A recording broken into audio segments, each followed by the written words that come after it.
Hello friends, welcome to my YouTube channel Webinex technology. आज ये होने जा रहा है हमारा 32nd वीडियो इस रिएक्ट.जेएस ट्यूटोरियल सीरीज़ का। और आज का टॉपिक है हमारा fetch API.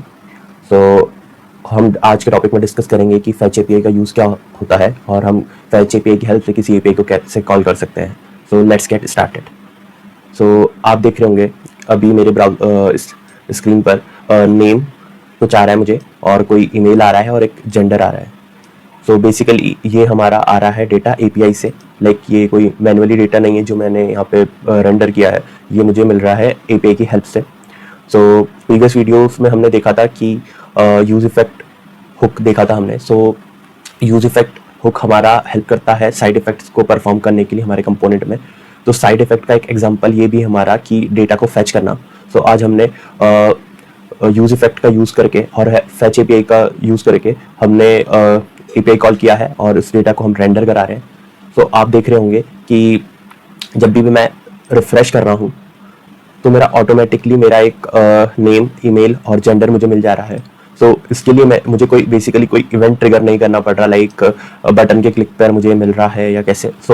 Basically use effect का यूज़ हम यहाँ पे समझ पा रहे हैं, उसकी एप्लीकेशन देख पा रहे हैं कि यहाँ पर हमें जैसे हम रिफ्रेश कर रहे हैं मेरा रेंडर मेथड कॉल होगा। रेंडर मेथड कॉल होने के बाद मेरा यूज इफेक्ट ऑटोमेटिकली कॉल हो जाएगा और उस यूज इफेक्ट के अंदर मैंने हमारा एपीआई कॉल कर रखा है और उस एपीआई कॉल की हेल्प से हमें डेटा मिल रहा है, देन उसको हम रेंडर करवा रहे हैं। इस तरीके से ये इसकी वर्किंग हो रही है। अब देखते हैं हम इसे स्क्रैच से कैसे बना सकते हैं और समझ सकते हैं। मैं आ गया हूँ VS कोड में और मैंने already use effect function component create कर रखा है और इसके अंदर मैं हेलो रेंडर करवा रहा हूँ और ये कंपोनेंट मेरा app.js के अंदर रेंडर हो रहा है। एक बार ब्राउजर पर चलते हैं कि ये हेलो हमारा रेंडर हो रहा है या नहीं। यस, हमारा हेलो हमें मिल रहा है। इट मीन्स हमारा कंपोनेंट सही से वर्क कर रहा है। अब हमारी रिक्वायरमेंट है कि हमें एक एपीआई चाहिए होगी जिसको हम कॉल करके हमारा वो रैंडम डेटा रेंडर कर सके हमारे फ्रंट एंड पे, हमारी एप्लीकेशन पर। उसके लिए मैंने यूज़ किया है रैंडम यूज़र डॉट मी का। इस साइट में हमें बेसिकली यूज़र का रैंडम डेटा मिल जाएगा। यहाँ पर इसकी डॉक्यूमेंटेशन भी है और रिजल्ट वगैरह भी है। You can use AJAX to call the random user generator, API will receive. Basically इसका पूरा हमारा डॉक्यूमेंटेशन है और इन्होंने इसका कॉल एजेक्स कॉल भी करके दिखाया हमें। बेसिकली हमें यहाँ पे इसके यूआरएल से मतलब है। और अगर हम इसके रिजल्ट में देखेंगे तो हमें बहुत सारी फील्ड्स मिल रही है, लाइक जेंडर हो गया, नेम हो गया। नेम हमारा एक ऑब्जेक्ट है, उसके अंदर हमें टाइटल भी मिल रहा है, फर्स्ट नेम लास्ट नेम मिल रहा है, लोकेशन मिल रही है और लोकेशन के अंदर हमें मल्टीपल चीज़ें मिल रही है, city, state and country code, email, login, date of birth और मल्टीपल डेटा है हमारे पास पिक्चर वगैरह भी है। हमें मेनली अभी यूज़ है इसका यूआरएल का। उसको मैं कॉपी कर लेता हूँ और ऐसा करता हूँ कि एक कॉन्स्ट वेरिएबल डिक्लेयर कर लेता हूँ यूआरएल और उसमें ये पेस्ट करके रख लेता हूँ। हमारी रिक्वायरमेंट ये थी कि हम जैसे ही रिफ्रेश करें और रिफ्रेश करने पर हमारी जो एपीआई कॉल है वो ऑटोमेटिकली हो जाए और हमें हमारा जो यूज़र का डेटा है वो मिल जाए। हम किसी इवेंट पे हमारी एपीआई कॉल नहीं कर रहे हैं या फिर किसी इवेंट पे हम वो डेटा नहीं शो कर रहे हैं। हम डायरेक्टली जैसे ही हम पेज हमारा लोड होगा तो वैसे ही वो डेटा हमें मिल जाएगा। उसके लिए हमें यूज इफेक्ट का यूज़ करना होगा और सिर्फ यूज इफेक्ट से ही हम डायरेक्टली हमारा आफ्टर रेंडर मेथड जो हमारा मेथड होगा वो यूज इफेक्ट ऑटोमेटिकली कॉल हो जाएगा। इस फंक्शनलिटी को हम यूज इफेक्ट से अचीव कर सकते हैं। मैंने यूज इफेक्ट यहाँ पे डिक्लेयर कर लिया है। इसको इंपोर्ट में भी हमें इंपोर्ट करना होगा। जैसे ही मेरे ऑटोमेटिकली इंपोर्ट हो गया, जैसे मैंने यूज इफेक्ट का यूज़ किया है। एक बार मैं इसके अंदर कंसोल लॉग प्रिंट करवा लेता हूँ जिससे हमें पता चलेगा कि हमारा ये लॉग हमें मिल रहा है या नहीं, मतलब हमारा यूज इफेक्ट वर्क कर रहा है या नहीं। मैं यहाँ लिख देता हूँ आई एम यूज इफेक्ट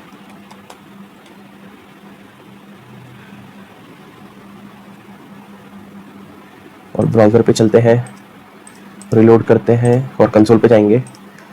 हमें मिल रहा है हमारा आई एम यूज इफेक्ट।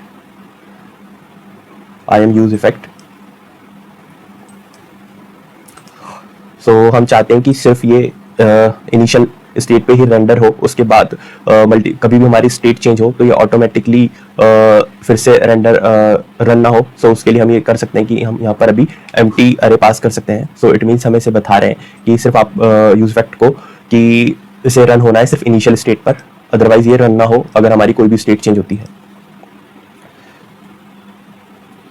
सो अब मुझे इसके अंदर एक एपीआई कॉल करना है बेसिकली। तो उसके लिए मैं फैच एपीआई का यूज़ करूँगा। तो मुझे एपीआई कॉल करने के लिए एक फंक्शन डिफाइन करना पड़ेगा। सो मैं लिखूँगा कॉन्स्ट फैच डेटा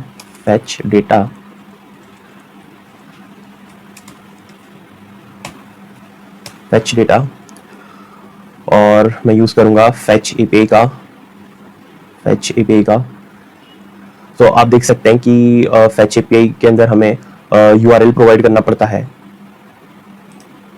तो यहाँ पर मैं एक यूआरएल प्रोवाइड करूँगा। सो यूआरएल मेरा ऑलरेडी मैंने ऊपर ले लिया है। सो ये मेरा बेसिकली एपीआई यूआरएल है। तो मैं यहाँ पे यूआरएल प्रोवाइड कर दूंगा और जो हमारा फैच एपीआई होता है ये हमें रिटर्न करता है प्रॉमिस। सो आप देख सकते हैं यहाँ पे रिस्पॉन्स में इसका प्रॉमिस रिटर्न करता है। तो इस प्रॉमिस को रिटर्न करता है। तो प्रॉमिस रिजॉल्व होने तक मुझे इसका वेट करना होगा। तो मैं यूज़ करूँगा अवेट। और अवेट हम यूज़ कर सकते हैं सिर्फ एसिंग के साथ। सिर्फ अवेट हम उस अवेट कीवर्ड या अवेट का हम यूज़ तभी कर सकते हैं अगर हमारा फंक्शन एसिंक हो। तो मैं इस फंक्शन को एसिंक डिक्लेयर करूंगा। और अगर मैं इसको एसिंक नहीं डिक्लेयर करता हूं तो हमें एरर आ रही है कि await expressions are only allowed within async function at the top level of modules. तो यही कि अवेट का यूज़ हम एसिंक फंक्शन में ही कर सकते हैं। अगर आपको यहाँ पर एसिंक अवेट में अगर कोई भी कंफ्यूजन हो रहा हो तो मैंने इस पर ऑलरेडी एक डिटेल्ड वीडियो बना रखा है। सो उस वीडियो की लिंक मैं इस वीडियो के डिस्क्रिप्शन में प्रोवाइड कर दूंगा। अदरवाइज आपको यहाँ पर आई बटन पर भी आप टॉप राइट में आपको आई बटन आ रहा होगा तो आप उस पर भी क्लिक करके एसिंक अवेट वाले वीडियो को चेकआउट कर सकते हैं। सो उसमें मैंने काफ़ी डिटेल्ड एक्सप्लेनेशन में समझाया है। सो आगे कंटिन्यू करते हैं। सो जो मेरा फैच होगा वो मुझे एक प्रॉमिस रिटर्न करेगा।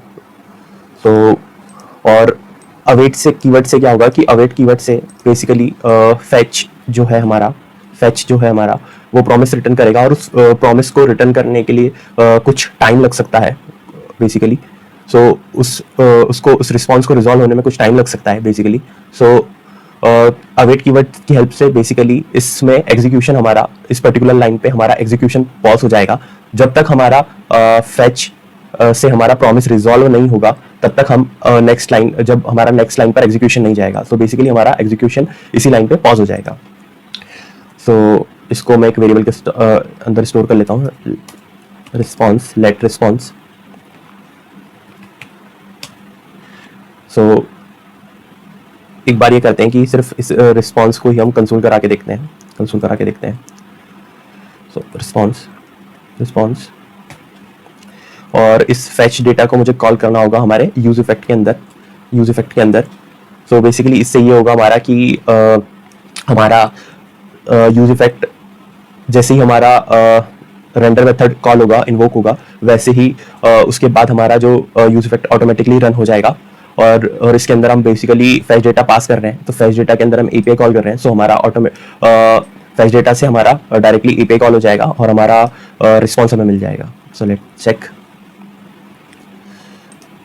सो एक बार हम कंसोल पर चलते हैं और कंसोल को क्लियर करेंगे और रिलोड करते हैं। सो हमें हमारा रिस्पॉन्स आ रहा है। सो बॉडी के अंदर चलते हैं। तो हमें एक स्ट्रीम मिल रही है। सो बट बेसिकली ये हमारा एक जेसन रिस्पॉन्स नहीं है। सो हमें रिस्पॉन्स मिल रहा है बट हमें जेसन रिस्पॉन्स नहीं है। तो उसको हमें रिस्पॉन्स को जो भी हमें मिल रहा है उसे जेसन में कन्वर्ट करना होगा। तो इसको जेसन में कन्वर्ट करने के लिए हमें लिखना होगा रिस्पॉन्स में। जैसे ही आप देखेंगे तो हमारे पास ऑलरेडी सजेशन आ रहा है like body use clone form data headers और जेसन। सो मैं इसको जेसन में कन्वर्ट कर लूँगा रिस्पॉन्स को हमारे। सो इससे जेसन से बेसिकली हमारे जो एक्चुअल बॉडी है उसको हम जेसन में कन्वर्ट कर लिया है। देन इसको भी मैं एक वेरिएबल में स्टोर कर लेता हूँ। देन अब मैं कंसोल कर लेता हूँ इस डेटा को कंट्रोल एस सेव, ब्राउजर पर चलते हैं, तो रिफ्रेश करते हैं एक बार। सो हमें एक प्रॉमिस रिटर्न हो रहा है।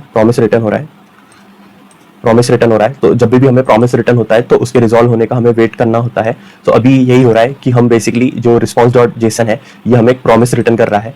तो अगर मैं इस पर होवर करूंगा तो आप देख सकते हैं इसमें प्रॉमिस रिटर्न हो रहा है। सो प्रॉमिस रिटर्न हो रहा है और हमने उसका वेट नहीं करा है। सो डेट्स वाई उसका नेक्स्ट लाइन पे एग्जीक्यूशन हो गया है और नेक्स्ट लाइन पे हमें वो प्रॉमिस ही शो हो रहा है रादर देन एक्चुअल हमारा जो डेटा था वो हमें मिलना चाहिए था, बट हमें प्रॉमिस ही मिल रहा है। सो हमें क्या करना होगा, इस लाइन पे भी हमें अवेट यूज करना होगा, जिससे क्या होगा कि हमारा जो एग्जीक्यूशन होगा वो यहीं पे हमारा एग्जीक्यूशन स्टॉप हो जाएगा। तो उसको सेव करते हैं, तो फिर से रिलोड करते हैं। सो अब आप देख सकते हैं हमें हमारा एक इन्फो मिल रहा है और रिजल्ट्स मिल रहा है, और रिजल्ट्स बेसिकली एक अरे है और इस अरे के अंदर हमें एक्चुअल डेटा मिल रहा है जो हमें चाहिए था, like date of birth, email, gender, name, exactly the same data जो हमें यहाँ पे मिल रहा है, लाइक जेंडर, नेम, और यही सब फील्ड्स हमें जैसे इन्फो भी मिल रही है। इन्फो और रिजल्ट हमारा टॉप लेवल रूट लेवल के नोट्स हैं। सो ये हमारे रूट लेवल के नोट्स हैं, इन्फो और रिजल्ट्स, और इसके अंदर हमारा डेटा मिल रहा है हमें जेंडर और नेम। सिमिलरली यहाँ पे भी हमें सेम डेटा मिल रहा है। सो इसी डेटा को हमें यूज करना है और शो करना है। सो जो हमारा एक्चुअल रिजल्ट है, सो आप देखेंगे सो हमें ये ऑब्जेक्ट मिल रहा है। इस ऑब्जेक्ट के अंदर हमारे दो पार्ट हैं, इन्फो और रिजल्ट, और एक्चुअल जो हमारा डेटा है वो है हमारा एक ऑब्जेक्ट के अंदर, और वो ऑब्जेक्ट भी है एक अरे के अंदर बेसिकली। सो जो रिजल्ट्स है वो हमारा अरे ऑफ ऑब्जेक्ट्स है, और इन्फो की अभी हमें यहाँ पे नीड नहीं है। तो हम क्या करेंगे, हम डेटा डॉट रिजल्ट से हमें हमारा एक्चुअल रिजल्ट मिल जाएगा। एक बार मैं रिफ्रेश करता हूँ, तो हमारा आप देख सकते हैं कि हमें वो अरे मिल रहा है, डॉट रिजल्ट मैंने करा था तो रिजल्ट वाला अरे मिल रहा है, और उसके अंदर ये ऑब्जेक्ट मिल रहा है।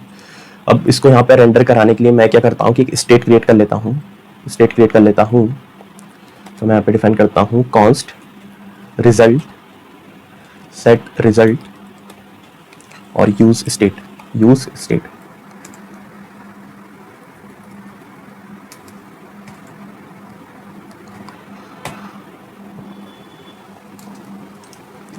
सो बेसिकली अब मैं ये करूंगा कि जो हमारा डेटा डॉट रिजल्ट जो हमें मिल रहा है वो मैं सेट कर दूंगा हमारा रिजल्ट के अंदर with the help of update function, set state update function, जो कि हमारा सेट रिजल्ट। और यहाँ पर यूज स्टेट को हम इनिशियल स्टेट एम्प्टी अरे दे देंगे। वो इसलिए दे रहे हैं क्योंकि हमारा जो रिजल्ट है, जो हमें डेटा डॉट रिजल्ट मिल रहा है, वो भी हमारा एक अरे है। सो इस वजह से मैं इनिशियली इसको एम्प्टी अरे से डिफाइन कर रहा हूँ, इनिशियलाइज कर रहा हूँ। तो मैं ये करूँगा कि सेट रिजल्ट, और यहाँ पे मैं सेट रिजल्ट के बाद सेट रिजल्ट पे सेट कर दूंगा हमारा डेटा डॉट रिजल्ट।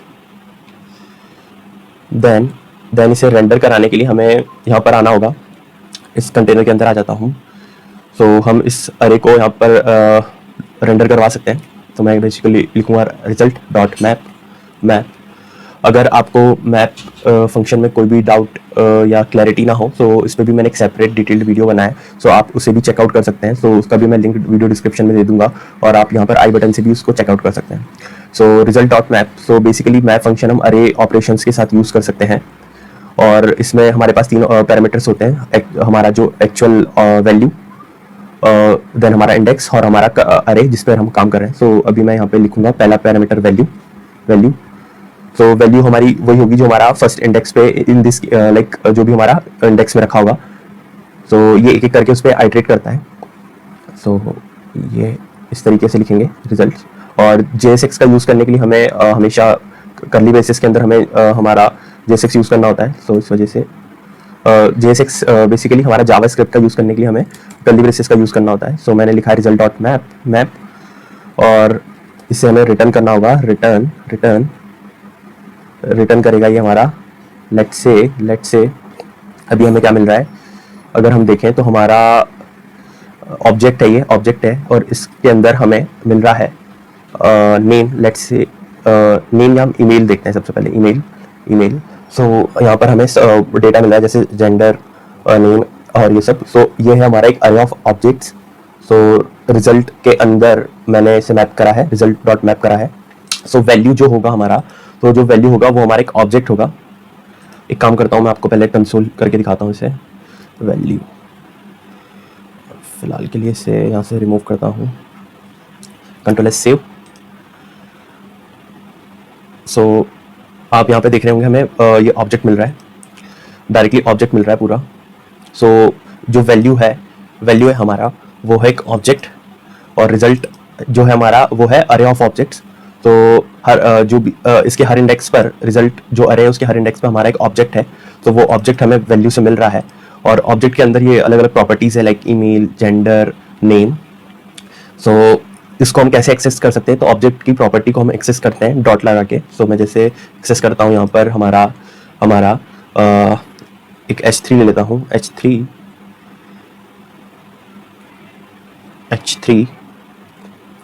सो ये हमें एरर दे रहा है, div क्लोजिंग की। सो बेसिकली यहाँ पे भी हमें रिएक्ट फ्रेगमेंट का यूज़ करना होगा। सो हम मल्टीपल JSX एलिमेंट्स का यूज़ कर रहे हैं, तो इस वजह से। और अब मुझे यहाँ पे कर्ली ब्रेसेस लगाना होगा, क्योंकि मैं जावास्क्रिप्ट का सिंटैक्स यूज़ कर रहा हूँ, console.log। सो इसलिए मुझे इसे, और h3 में हम लेट से करवाते हैं प्रिंट वैल्यू, और वैल्यू हमारा ऑब्जेक्ट है, और किसी ऑब्जेक्ट की प्रॉपर्टी को हम एक्सेस करते हैं डॉट लगा के। तो मैं लिखता हूँ value dot email, then save करता हूँ एंड देखते हैं, ब्राउजर पर चलते हैं। तो आप देख सकते हैं हमें यहाँ पे ईमेल मिल रहा है। और ये जो API है वो हमें रैंडम यूज़र का डेटा देती है। सो लाइक जितनी भी बार कॉल होगा, सो हमें रैंडमली डिफरेंट डेटा मिलेगा। सो फिर से मैंने सेव किया है, तो हमें एक दूसरे यूज़र का डेटा मिल रहा है। तो ऐसे ही सिमिलरली हमारे पास इस ऑब्जेक्ट के अंदर हमारे पास नेम है, तो नेम फील्ड भी एक ऑब्जेक्ट है। सो ऑब्जेक्ट के अंदर एक और नेम ऑब्जेक्ट है, और नेम के अंदर हमारी 3 फील्ड है, टाइटल, फर्स्ट और लास्ट। सो हम इसको भी यूज़ कर सकते हैं। सो मैं यहाँ पे इसे एक्सेस करता हूँ। सो यहाँ पे मैं लिखूँगा नेम। सो वैल्यू हमारा मेन ऑब्जेक्ट हुआ, और इसके अंदर हमारा नेम है, नेम भी अपने आप में एक ऑब्जेक्ट है। तो उसके अंदर एक प्रॉपर्टी हमारी सबसे पहले टाइटल। इसी को मैं कॉपी पेस्ट करता हूँ दो बार इसलिए कर रहा हूँ कि हमें नेम के अंदर 3 चीज़ें मिल रही हैं, टाइटल, फर्स्ट नेम और लास्ट नेम। तो यहाँ पे मैं लिखूँगा इसे फर्स्ट और इसे लास्ट।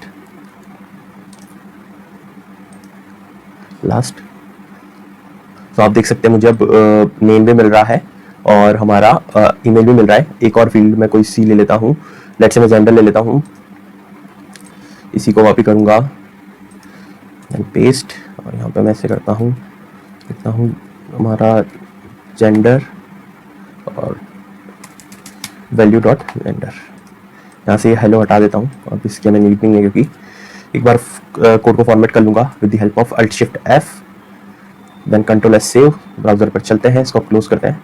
तो आप देख सकते हैं कि हमारा हमें name property, email property, gender property मिल रही है, और इसके अंदर बहुत सारी प्रॉपर्टीज़ हैं। सो आप चाहे तो लाइक डेट ऑफ बर्थ भी एक्सेस कर सकते हैं, लोकेशन, लॉगिन, फ़ोन, पिक्चर्स वगैरह। सो ये मैंने कुछ बेसिक डिटेल्स का यूज़ किया है।